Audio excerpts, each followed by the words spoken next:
What's up, gang? Welcome to B Wayne Presents. I am your host, B Wayne, sponsored by Promarketize. Don't just advertise, Promarketize for all of your advertising needs.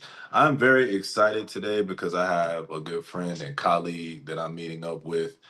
We've spoken once before. We've spoken several times, but we've done some work on a previous project. I'm very proud. She's a renowned relationship strategist, podcast host, author, featured on NBC, ABC, ESPN, CBS, Fox News. She has an awesome book out already. Love Can Be Messy, but you don't have to be, right? Miss Elizabeth Overstreet. Hey What's Brian, up, sis? back. Good to be back. How are you? How are things? I'm good. I'm good. I things are moving really fast, rapid speed, but I think a lot of us are experiencing that right now. So, just trying to take it one day at a time. I am graced and blessed to be in your presence. You have a lot that you have going on. You're working really hard. You're pushing and grinding, expanding your business and your brand. And I just want to let you know once again, I told you off the air, I'm going to say it once again. I really appreciate you. Thank you for your time. It is a pleasure. We will get right into it. So, dating, right? Relationships. We're gonna get into a little bit of everything. I got you for an hour, so we're gonna cover a lot. But I would like to start off with very simply the individuals out here who are looking to get back into the dating realm. I was speaking to a young lady recently, and she had been in a marriage for 22 years, Wow. and she's been divorced now for several months, and Mhm. she's about to get back out there and do her thing, right? And I was just like, wow, good luck. Um, but it's not all bad. It's not all bad. There's positives and negatives to everything, but I would like to start there with let's just talk about an individual who's looking to get back into the dating realm, right? And they've been out of the game for a minute, doing their thing, whatever have you. They were in a relationship or whatever have you. They were focused on business or raising their kids. They're stepping back out there. I would like to discuss for my viewers, how do you get yourself to a state of preparedness for dating, for an eventual relationship? And how do you know when you're probably ready to actually put yourself back out there? Yeah, so for the person who was married for 22 years, that's your friend that has gone through the divorce, because a lot of times the divorce is just the finalization of things that have probably been dealt with, right? Or she's tried to navigate for a long time. And there's probably a little bit of fear and trepidation about what's coming next, but also excitement about what could come next. So, congratulations to her for working through that piece. I would just say, like, people need to think of it in terms of like therapeutic dating, especially on the heels of being in a long term relationship. And what I mean by that is, have you given yourself time to heal? Have you given yourself time to reflect on why that relationship ended and things you learn from that relationship? Because regardless of a breakup, a divorce, I like to think of it as not a relationship failing, but relationship learning.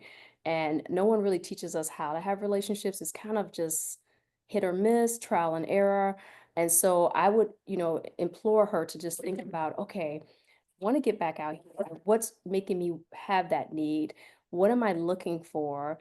What am I hoping that my partner will have that maybe led to the other relationship ending? So there's not a repeating of the same mistakes, because there's almost a subconscious, conscious thing happening, right? Where sometimes we keep going down the same thing over and over because it's what's comfortable for us. And then just relating to my personal experience when I was first divorced before, now I'm remarried, but when I was divorced before, I remember going through just different periods. There's periods where you kind of want to wild out a little bit because you've been really like with one person for a long time. So everything just looks really appealing, like a candy store. And you're like, oh, let me go here, let me go there. You're a little curious. And I think that's natural, but you have to be smart because there's still STIs out here and STDs out here.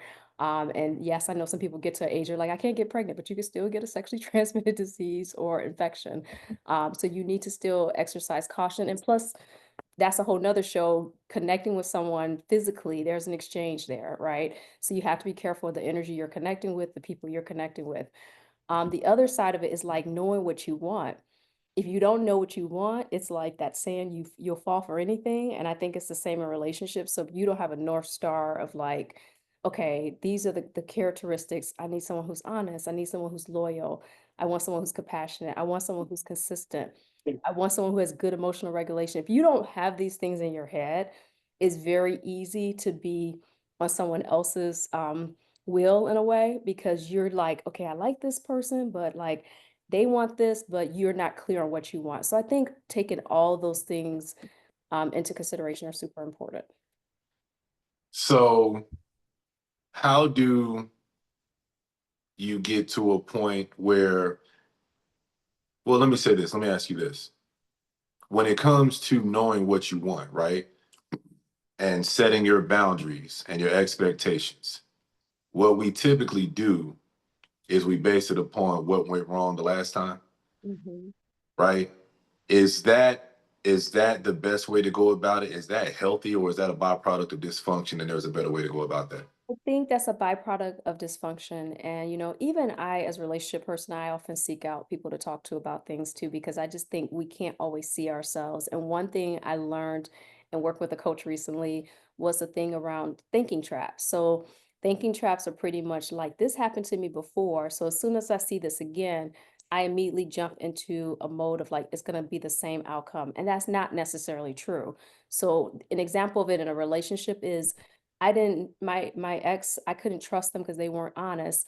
So as soon as the new person I'm dating maybe doesn't disclose something, or I make an assumption that they're hiding something as opposed to validating it, the thinking trap is going to say, you know what, they're probably lying to me like my ex. I've seen that a lot. So I do think what you're saying is like you have to go into it with each person, like really validating that person, observing that person, understanding who they are, paying attention to the signs. And I think there's also a trap of like what we want versus what we need. So sometimes we're like, I want this person. And we know, because on the back end, we can clearly say at what point that person probably wasn't the right person, but we still go down that road hoping they will be what we need.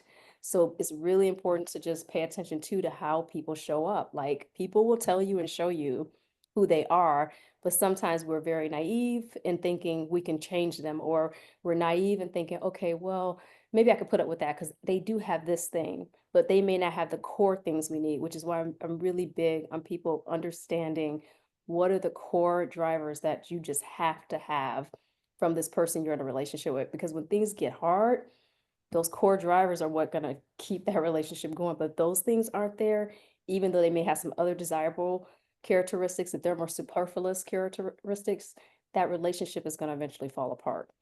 So I like what you said. Like I think we easily can fall. I mean, I myself have fallen into thinking traps.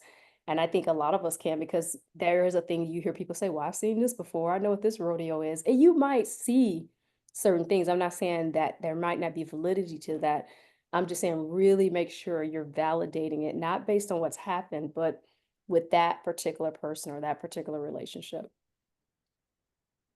I have come across in ministry and just speaking with different persons, there's a lot of brokenness in the dating world. It's a lot of people, just being real, who have no business out here attempting to date. Um, how do we get to a point of knowing on the inside, I'm ready to begin to date again? And is there like a time frame? That I've actually heard that it takes what, half the time to heal, to get over a relationship that you were in the relationship. So like if you're in a relationship for 10 years, it takes like 5 years to get.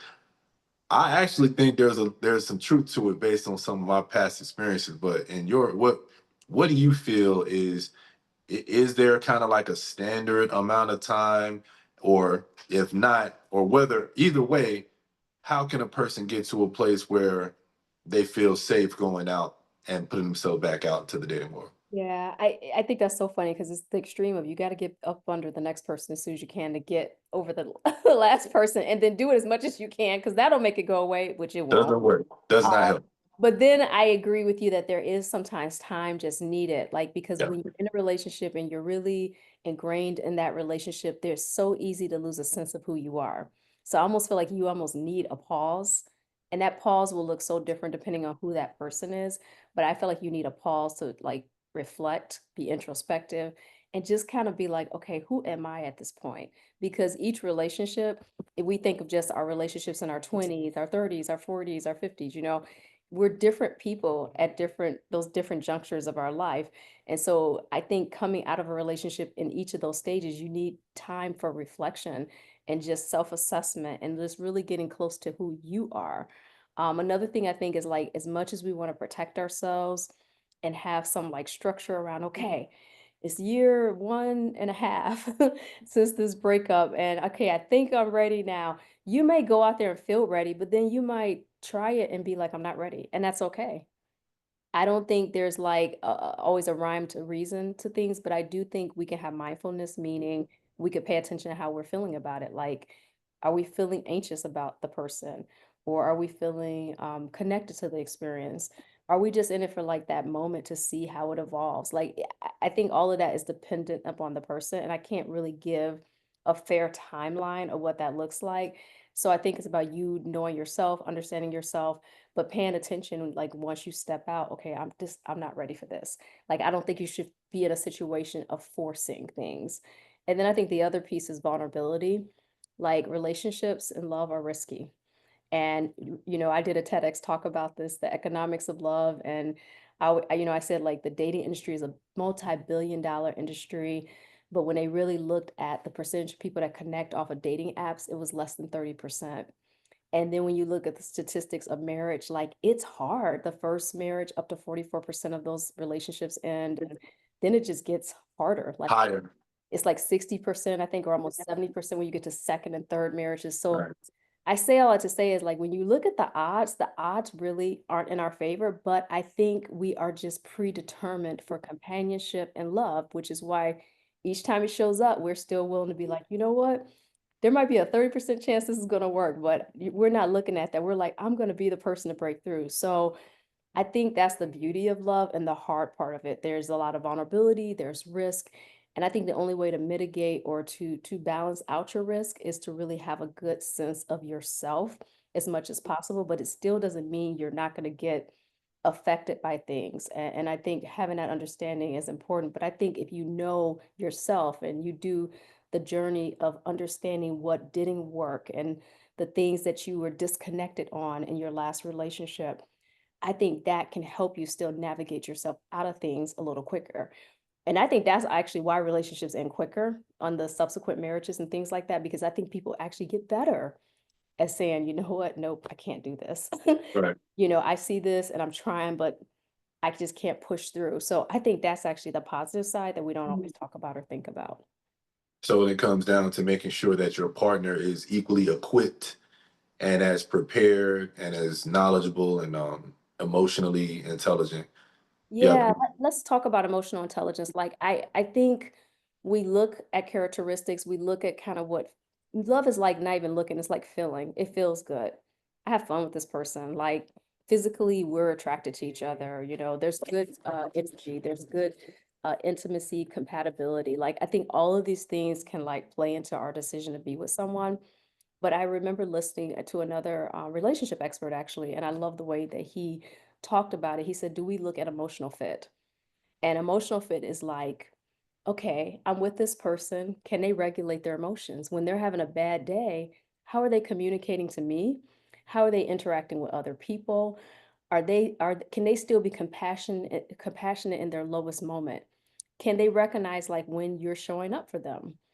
Can they acknowledge it? And this is also, I talk about it in another way, seeing people in all four seasons, meaning like seeing people when they're happy, they're sad, they're just status quo, they're stressed out. Like you need to see people in all of these different dynamics so that you get to understand, okay, are they emotionally intelligent? Like, can they pick up that, okay, we need to have a discussion about this versus like avoiding the discussion or shutting down or not like acting like it doesn't happen. So there's just all these little things I think that you could be paying attention to. And then also the other piece is value alignment. Like, do you value the same things? Are you, are they spiritual? Are you spiritual? Like, are you guys on the same page? If you're going to blend families, like, what are some of your parenting techniques? How do you look at raising children? All of these are the things I think that compound relationships when they're not talked about or when people aren't like having these conversations when things are going well. Because when things are going well is actually the time to like venture into it. When things are going bad, it's harder because people are more like defensive, and they do sometimes shut down. So I think looking at all of these varying factors, that emotional fit more so, like that's another thing to like look at and just observe. And you don't have to give away the answers. You don't have to be like, I need you to come hug me when I'm sad. You don't have to say that right away. You should just like observe. Can that person like pick up on it? If you've not saying that you shouldn't not communicate it, you should say, "Hey, I'm not feeling great," but watch their reaction to that. Watch how they can show up. Watch how they can like pivot to address that particular situation with you. Because it has to be normal. It can't be forced.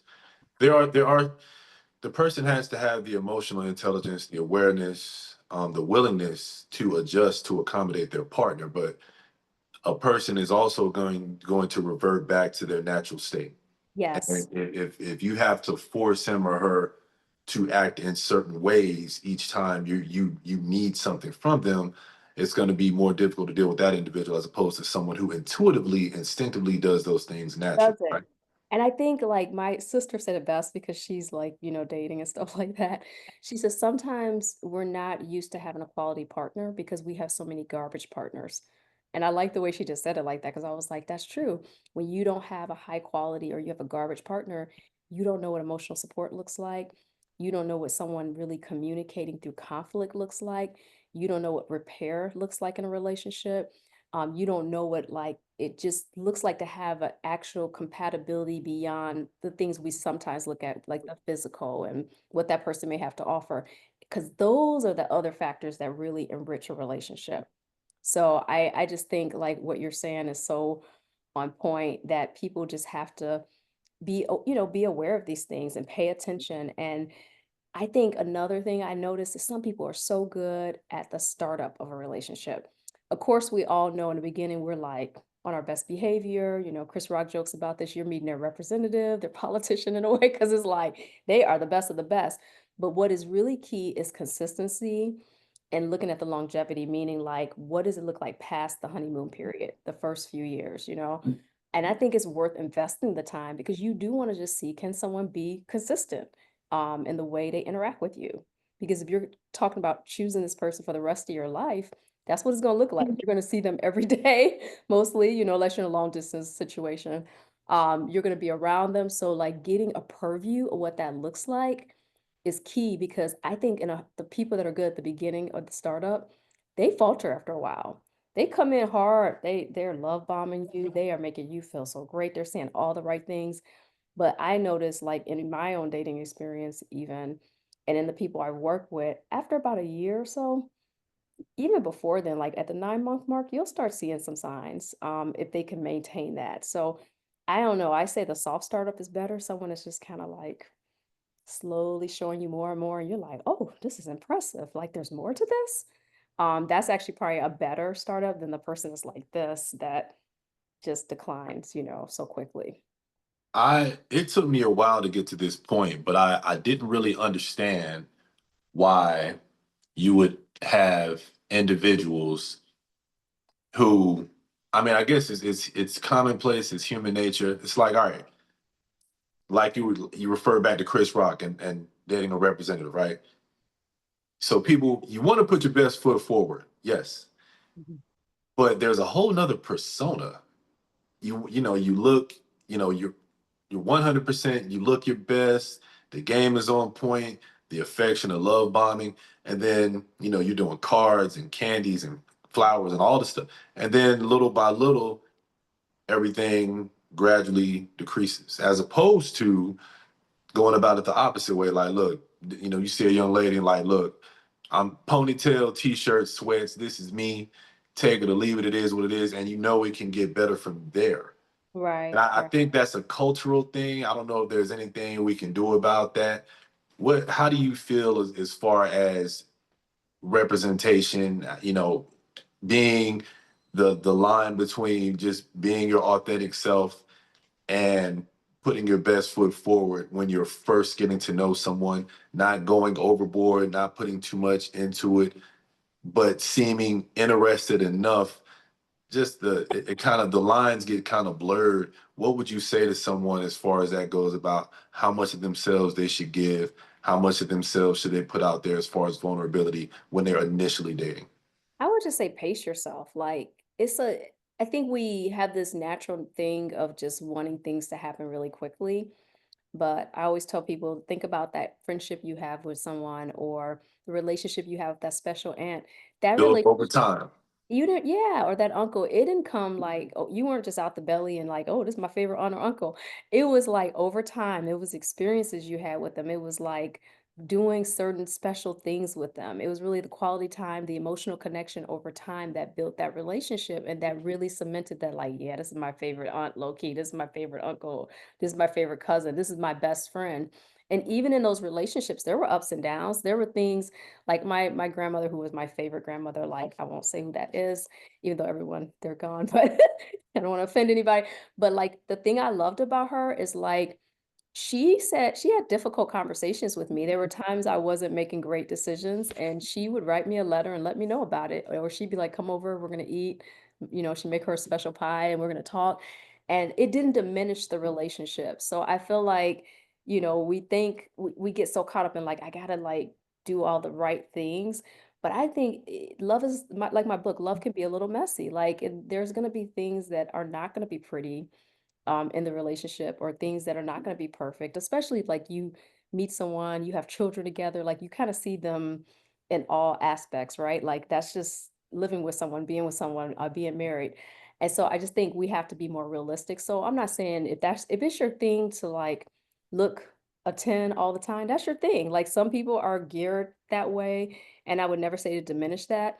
But if it's not something you're going to maintain, I think don't do it. It's misleading, it's like false marketing. If you're not gonna hold the doors open for it, fellas, Don't do and it. pull a chair out, if you're not Yeah. gonna do it for the next 30, 40, 50 years, bro, you might not want to start out that way.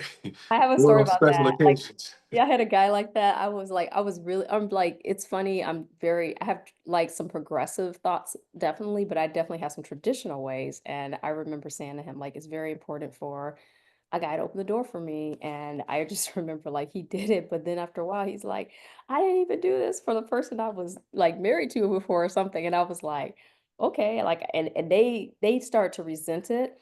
It probably just wasn't that, but they resented that action because that wasn't who they were, and it was such a learning lesson for me that, "Yep, that's what I wanted, but I'm not gonna tell a guy that's what I want. I'm just gonna observe and see if that's what the guy naturally does," because whenever you try to force people or even though their intention is they're gonna want to do it to please you, if it's not something that's part of them, then it becomes a part of resentment for you for that thing. It's interesting. So, Because it feels like they're being forced to do something and yes. unintentionally, but subliminally it feels like they're being forced to do something, and nobody wants to be told what to do.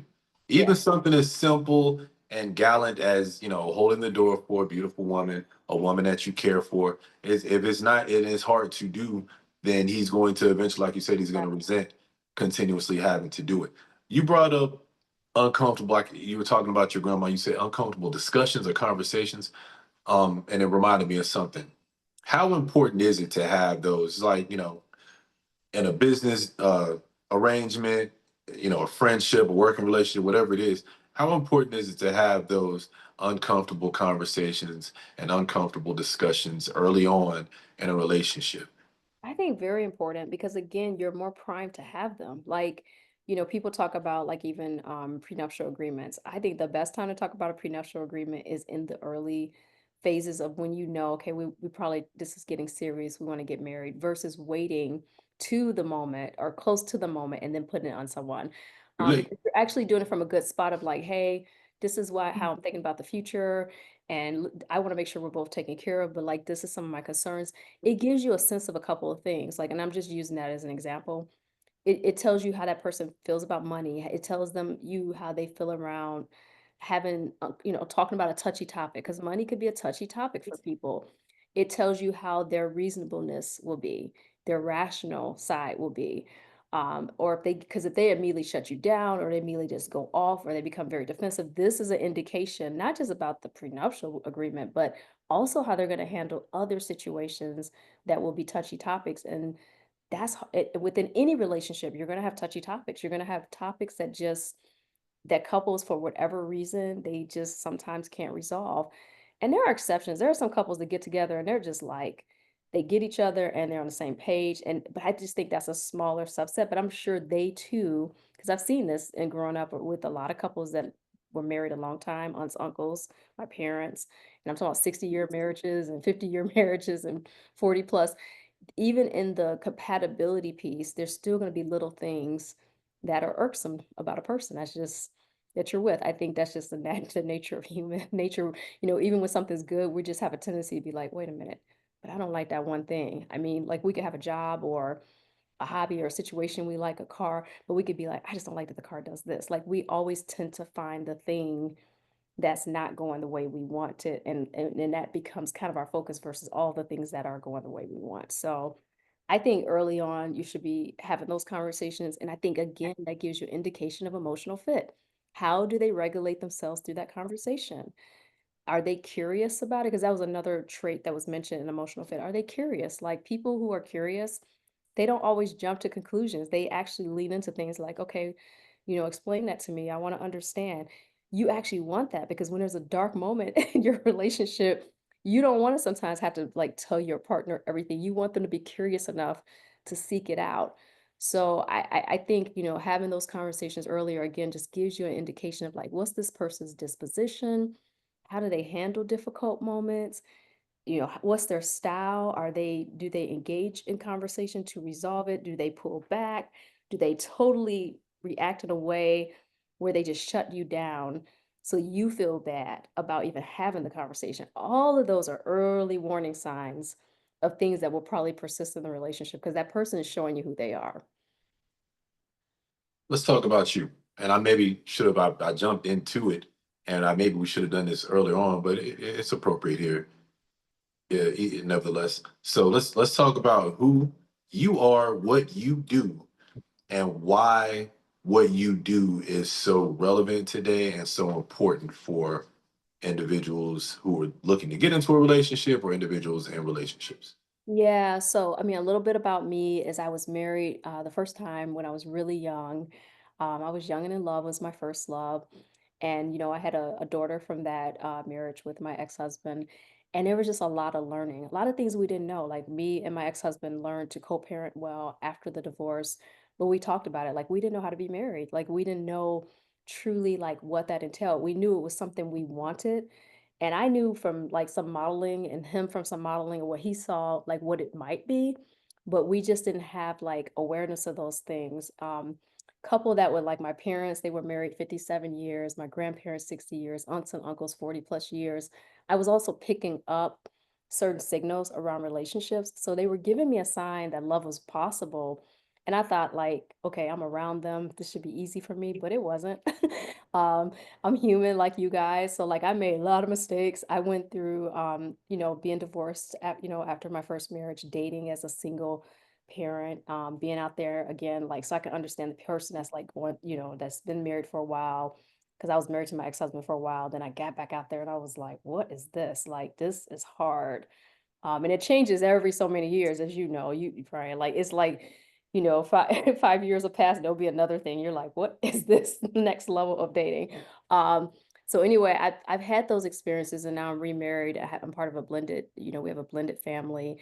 So I mean, I'm not just saying this stuff like out the side of my neck. Like I have to live it just like you guys do, and I fall short. Like there's things I get right and things I don't, but there's a lot of things I've learned and that have helped me get better. And I think my passion is around really not having people go through what I went through and repeating the mistakes that I made. I'm very passionate about that.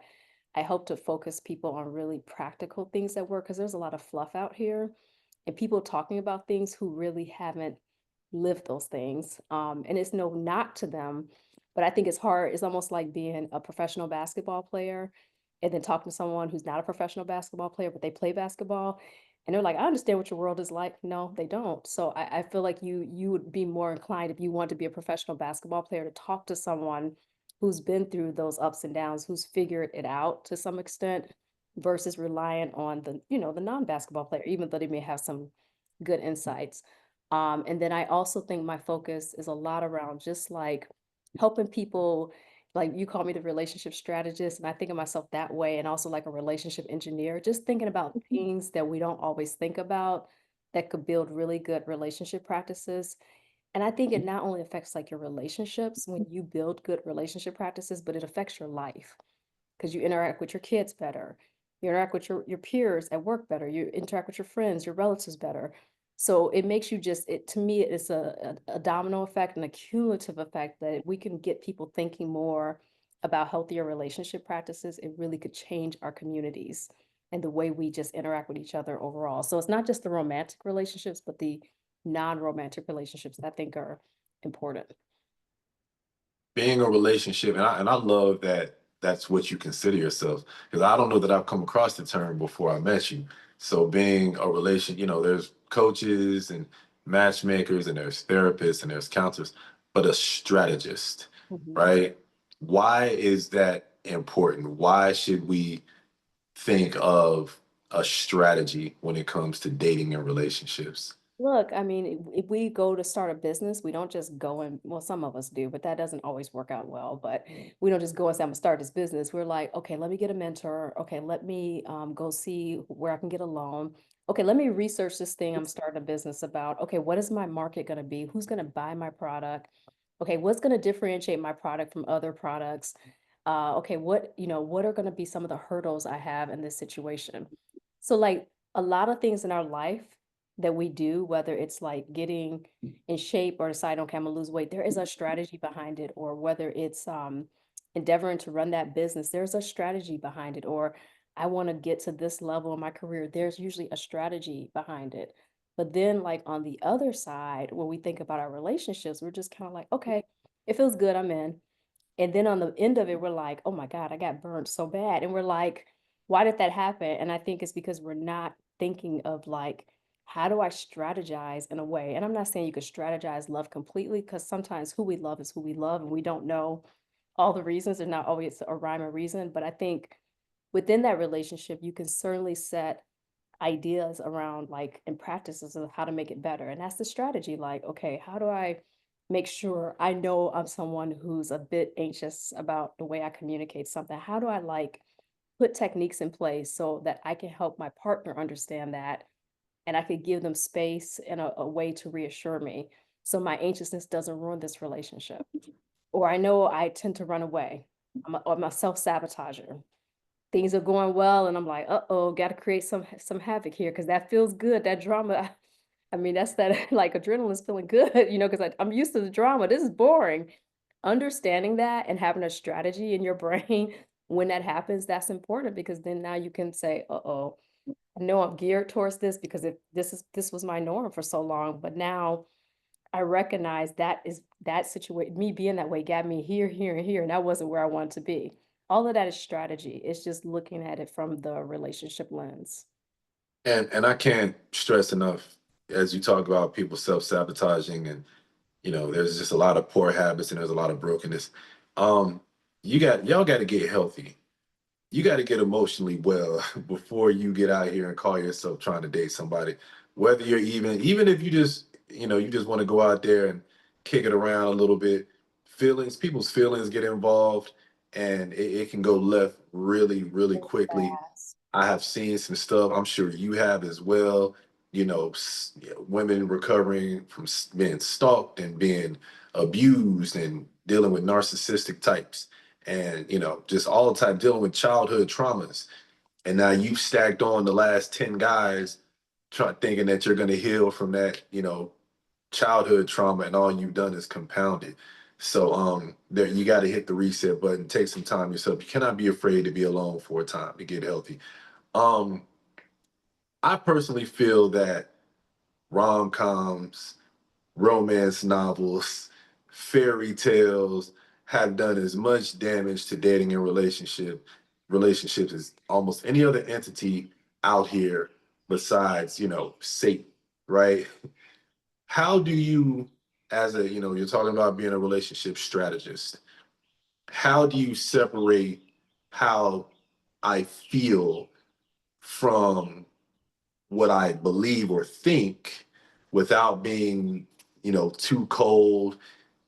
You have to be calculated, right? It's not just about feelings and emotions, right? But that's what everybody tells us. That's what society tells us. How do you separate from that and get to a place of setting boundaries, proper expectations, being logical, being rational, and not just going off of how you feel? Yeah, so it's so tricky because like I used to be very black and white, and I've learned that gray is good. Like you need some gray. So I will say to people, first of all, feelings have a place. They do. I mean, love is all about the feelings in a way because that is what stirs connection and us want to be with that person. And it just it's a lot happening chemically that feels good. Okay, that being said, feelings are just one point of like information, right? I always joke feelings aren't facts because like they are giving us an indication, but sometimes that indication isn't necessarily right. And let me prove that. We could like someone a lot and just like physically, oh my God, like that's our person. Like, there's something there, but there could be a whole bunch of other things missing.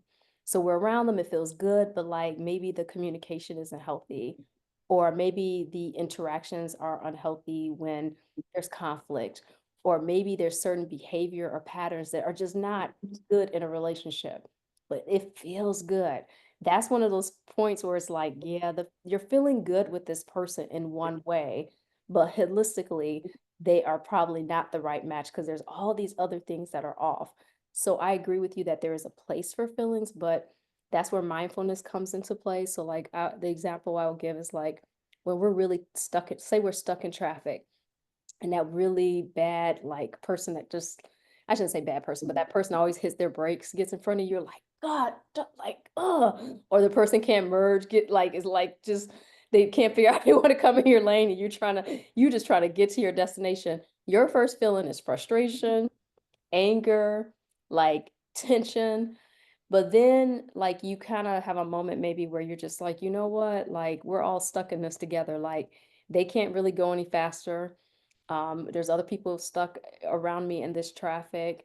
A lot of us are probably feeling tension and frustration, but the reality is that's not gonna make traffic move faster. So your primary emotions are telling you, like, your first emotions are like, I'm ticked off, I'm angry, ugh, Imma just like keep riding this person like as close as I can because I'm gonna push them, I'm gonna make them go faster. Secondary is like your more realistic emotions. That's the pragmatic side you're talking about, where you're like, you look around, you're like, this is a parking lot. No one is really going anywhere. I can't make this happen quicker. So I think with relationships, we need to almost think of it that way. Like if I'm dating Brian, for example, I'll just use as an example. And when I'm with him, I'm feeling like tense or like just anxious. Is some of that anxiousness coming from my previous relationships? Because maybe I am immediately putting Brian in the same boat as, I don't know, Don or whatever, like who I was with forever. Or am I really giving him a chance? Like when those feelings calm down, am I feeling like, oh, he's kind of a nice guy? We actually have some things in common. So it's paying attention to like the whole thing, not just parts of it. And added to that would be like, okay, when I'm with Brian, like versus Don, he can communicate when he's upset, and I don't feel like he's yelling at me or that he's not able to control his emotions. Or I feel like when I'm not feeling great, Brian, the difference is versus him than Don is he'll ask me what's going on. He'll check in. He'll send a message. He'll make sure I'm okay. He'll come give me a hug. So it's really looking at like everything. So the feelings have a place, but I think it's like not leaning into like one feeling over another. It's really paying attention to how everything feels, just your body around this person, your energy. Cause I think we know. Sometimes we don't because 'cause we're toxic, but, like, when we know toxic is oh, let me say that because sometimes people are like, "No, I don't know, Elizabeth. No, this is good." Right. But once we have awareness of what healthy looks like, once we have awareness of what, like, unhealthy looks like, now you have to do better because now you do know, and you're like, "Okay, I can't lean into just this guy's, like, great, we have fun, but there's all this other stuff that's creating chaos, in my life when I'm with that person." So it's, again, looking at the whole picture. And like you said, gray is good and there's a balance, but we can't get caught up in what it feels like. And in order for that, for you to see that person for who he or she is, you have to be able to see it through the proper lens. So once again, it goes back to making sure that you're healthy and you're good and you're ready yourself, or you're not going to see that person, that individual for who they really are. And you're going to end up attracting and being attracted to stuff that ultimately is going to cause you more grief and pain in the end. So we're about to wrap up. I'm here with Elizabeth Overstreet. She's awesome. And just to let y'all know, we did not rehearse. I didn't even give her any notes. She's doing all of this off the cuff. She is a bad, bad sister, as y'all can Thank you. tell. Um, so time is closing. I wanna talk to you about this. Is there I'm sure there's been a gambit of who you've dealt with, groups and types, but are you at a place now where there is a particular group or anybody, any individuals in particular that you're looking at because you realize now that they need more specialized care or consideration?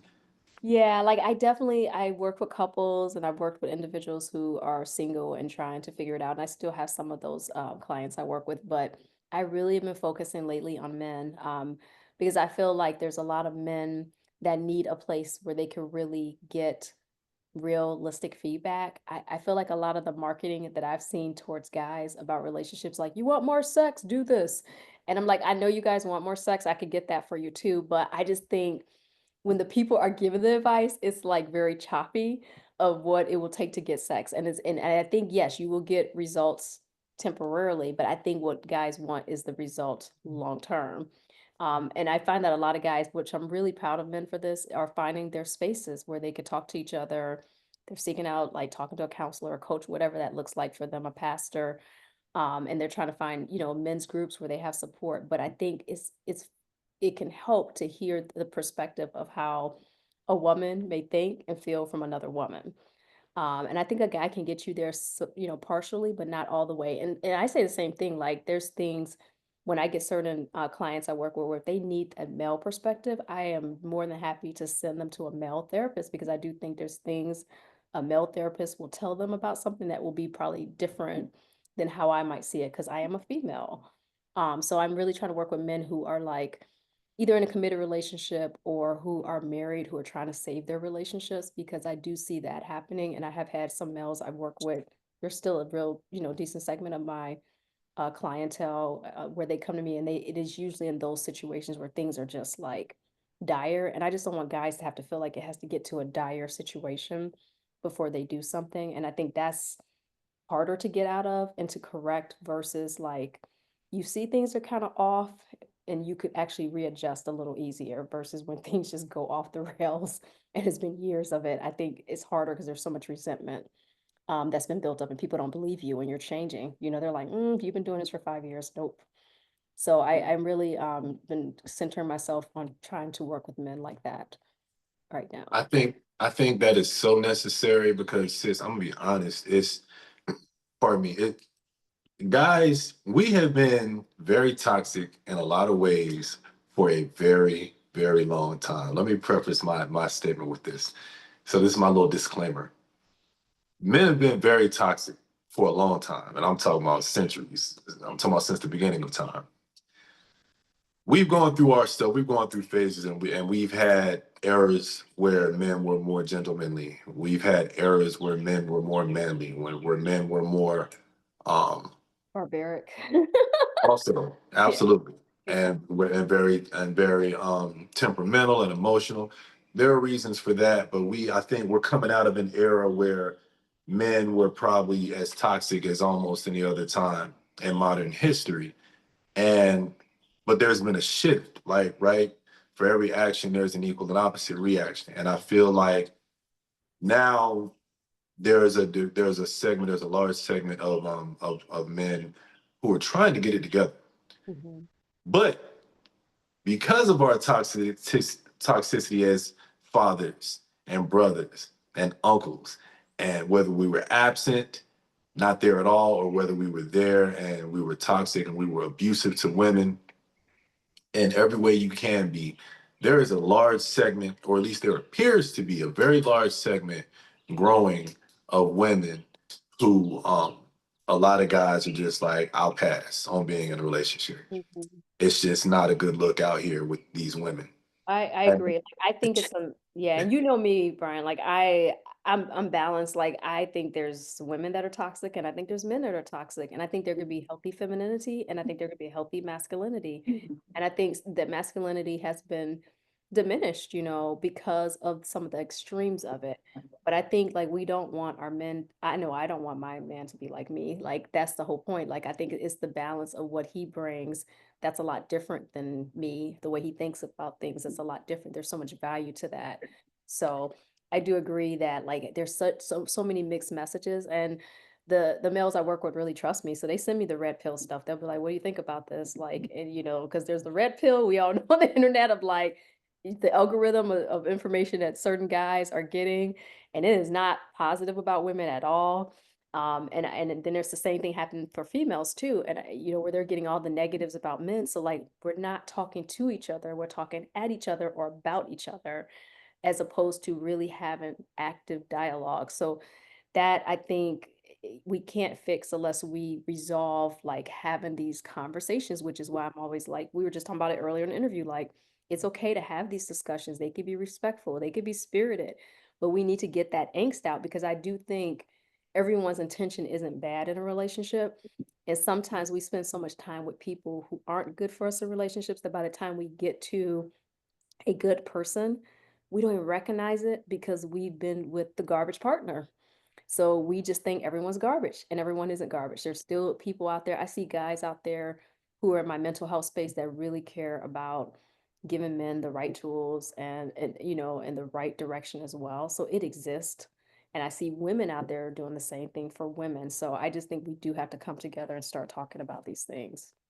so she deals with ladies, she deals with couples, but she definitely wants to focus in on men right now. Elizabeth Overstreet, what are you noticing with men, with some of the guys that you've been talking to and dealing with?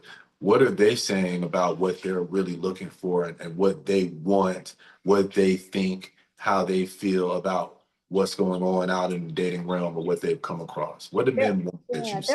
there are men that desire, committed relationships, they're out there.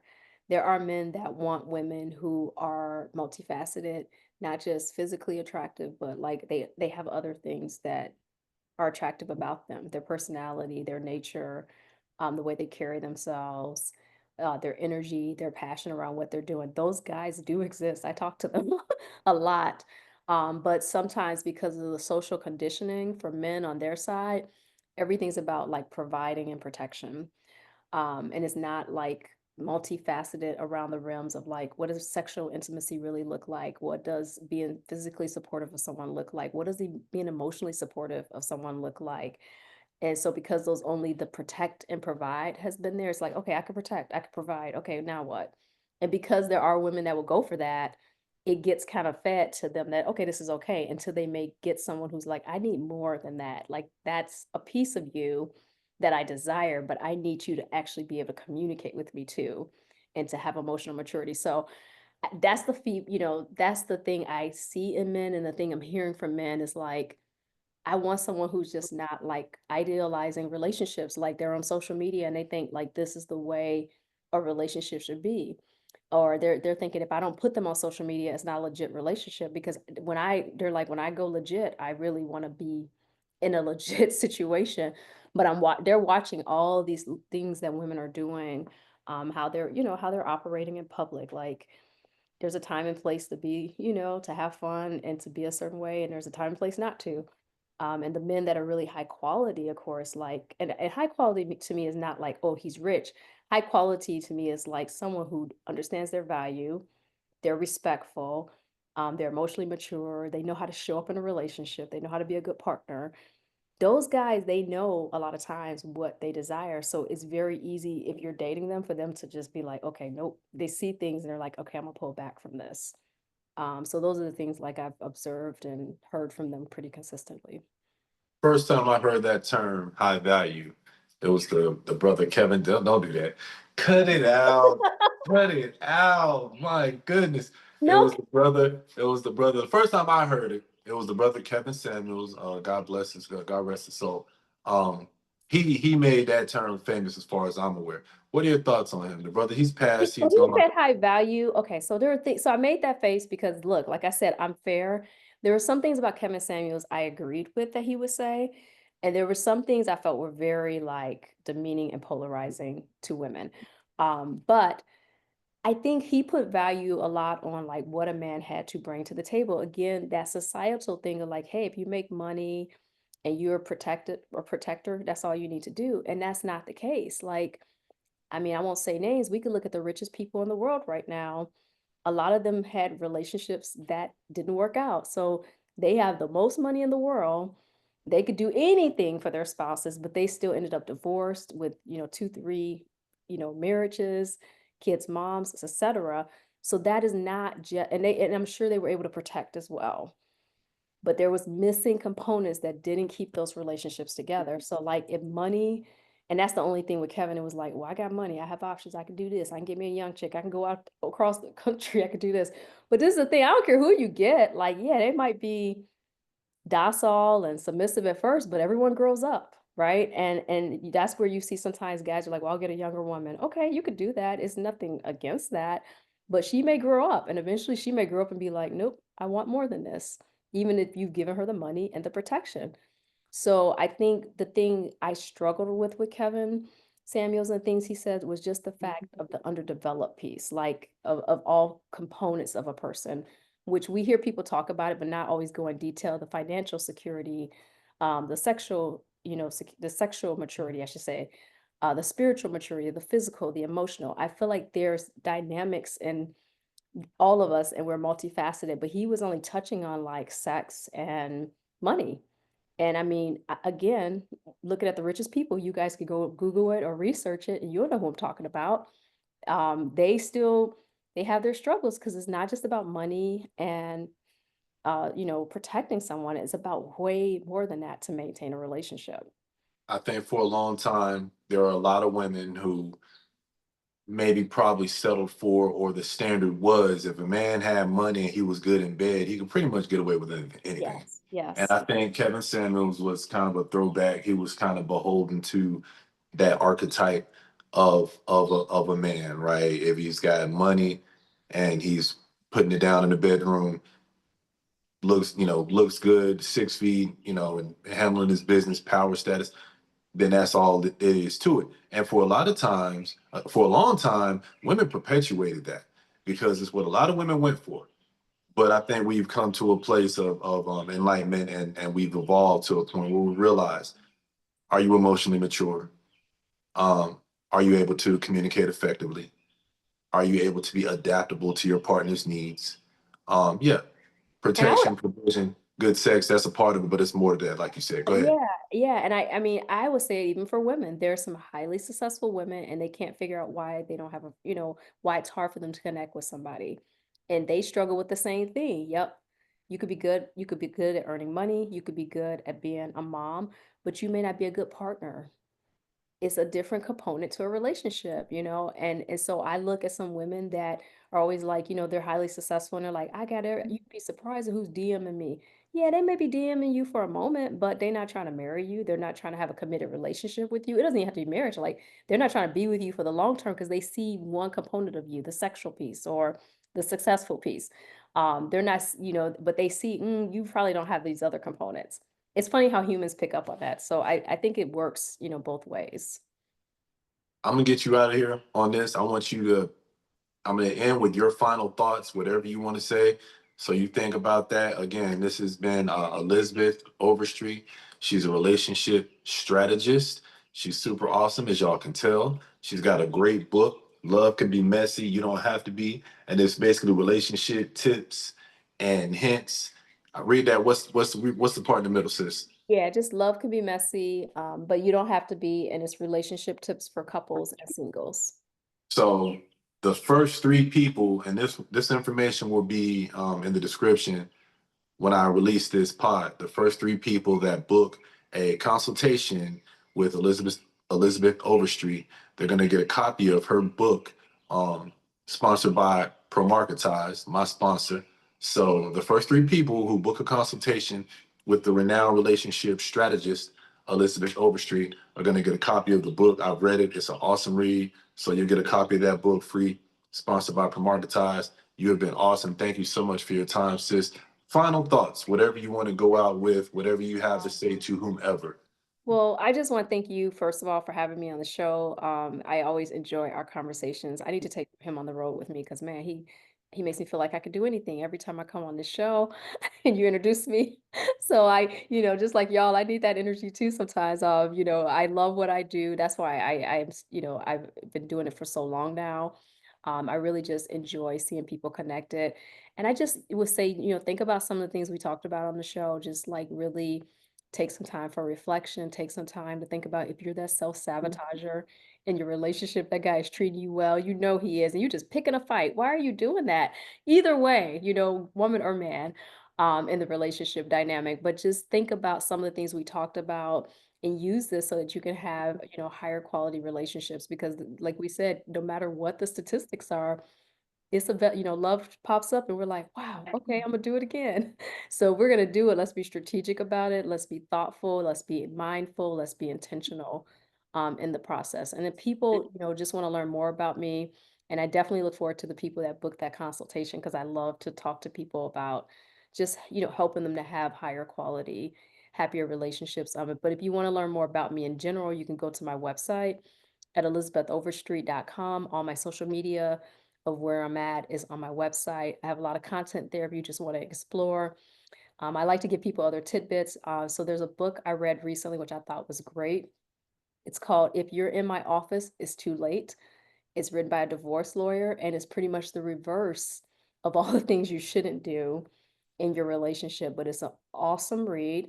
So if someone is actually on the heels of considering separation or they gone through a divorce or bad breakup and you're just like, I don't want to repeat things. I think that book's a great self-reflective book to really think about your relationships differently. So I just wanted to give that tidbit out as What's well. that book called again, sis? If you're in my office, it's too late. Do you know who wrote it? Do you have His their name name? is his name is James Sexton.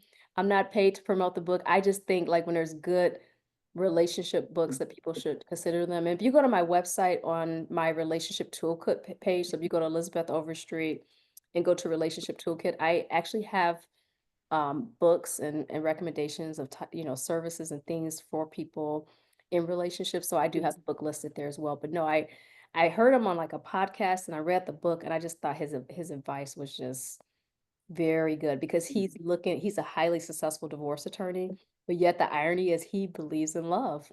But he also writes from his experiences. He was married and now he's in a committed relationship of Very dope. looks like on the other side. I think it's always that's strategy, like knowing, okay, I don't need to go there or I don't need to do that because that could end up getting me away from this person I want to be in a relationship with. So it's just a good read. He could be so super cynical, so I find that very dope. He is, he's funny, but he's actually super emotional too and loving. And like he definitely values love. And there's a story behind why that's the case. But I'm just like, this is a great read that I think couples should like read before they get married. Guys, whether you feel like you're high value or not, whether you're in a relationship or not, Elizabeth Overstreet can assist you. Some of the questions that you may have, you don't know who to ask. Ladies, couples, whatever issues, questions, concerns, or if you just want to figure out the best way to get back out into the dating game, she can assist you in that regard. It's Elizabeth Overstreet, relationship strategist, published author, podcaster, beautiful and accomplished mother and wife.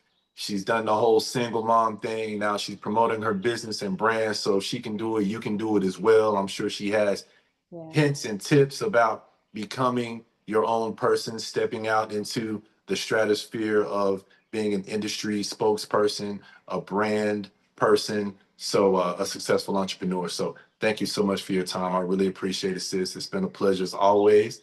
Hope to get you back on again sometime soon, okay? For sure, for sure. Thank you, and All right. thank you for having me, and I hope you guys enjoy the show as well. I look forward to hearing like, seeing your comments. I always like to read and see what you guys are thinking about the show. All of her information will be in the description, will be in the bio, and you'll be able to get in touch with her because I'm sure they're going to want to. Thank you. Thank you, sis. Talk to you Alright. soon. All Okay. right.